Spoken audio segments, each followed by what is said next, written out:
name is Drew Chavez. Been engineering for about 21 years. Originally from LA, born and raised in SoCal. Drew in high school. I was either literally like in band, learning how to play an instrument, or I was ditching school and hanging out. Me being shot was not fun.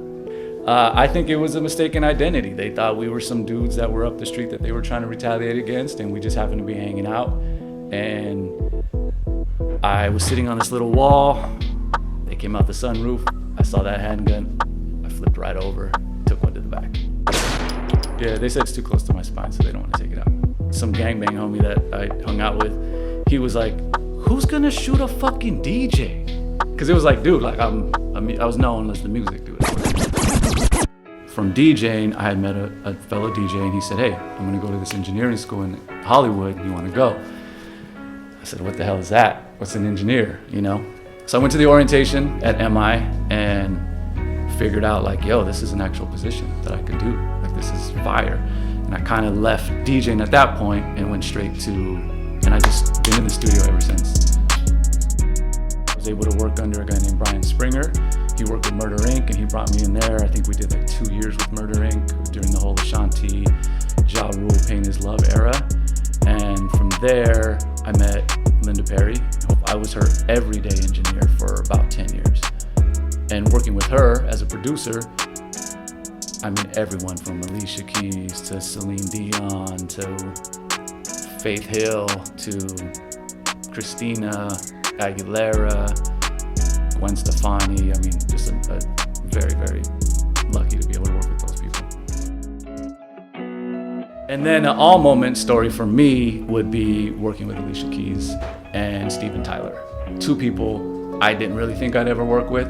And when I worked with both of them, I remember specifically looking through the glass as they're singing going, holy shit, that's fucking Steven Tyler on the other end. And then realizing, okay, shit, don't fuck up. Every day is so wonderful, and suddenly it's so hard to breathe now and then. When we did Beautiful, that was in Studio B at Enterprise. It was a song that Linda had wrote at home by herself. She played it for Christina because Christina wanted something just that meant a lot and something that she can connect to and something that was heartfelt. And Linda played it for her, and Christina said, I want that song. So we cut the demo like that night basically, and we ended up trying to recut the vocals for maybe the next 3 months, and the demo vocal was the one that made the record. Yeah. So if you solo that record, you could hear her reading the paper. The paper's white, you know, you could hear it in the background. She sang the song, and it was off pure emotion. It wasn't technical. When I met and worked with Gwen, I just thought, did this chick just show up on her skateboard? She's just like an OC chick, smoked weed, or at the time she did, and was just, I called her like a duder. She was a duder. If you're from OC, you know what a duder is, you know? And then the most difficult client, honestly, was probably Linda.